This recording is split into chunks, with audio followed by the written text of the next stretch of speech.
নতুন পদ্ধতিতে মাল্টা কলম কিভাবে এবং চাইলে আপনারা কমলাও এরকম করে নিতে পারেন। দেখেন খুব সহজ পদ্ধতিতে।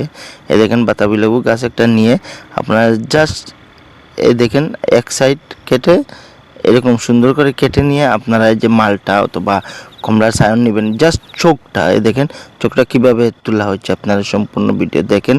এরকম পার্সেন্টেজ কলমের ক্ষেত্রে পার্সেন্টেজ সবচেয়ে বেশি এটা ধরেন আমি 97-98% দিতে পারবো। এই কলমটা সবচাইতে বেস্ট এবং কি অতি তাড়াতাড়ি সাকসেস হয়ে যায়।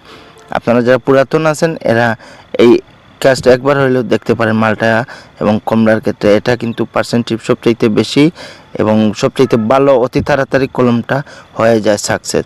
এইরকম টপিক, এইরকম ভিডিও পেতে আমার চ্যানেলটা সাবস্ক্রাইব করতে ভুলবেন না, ফেসবুক পেজটা ফলো করতে ভুলবেন না, লাইক কমেন্ট শেয়ার করতে ভুলবেন না এবং আমার পাশে থাকবেন। আশা করি যাতে এরকম টপিক আরও বেশি বেশি করে দেখাইতে পারি, দিতে পারি। আসসালামু আলাইকুম। আপনারাও যাতে দেখে শিখে নিতে পারেন।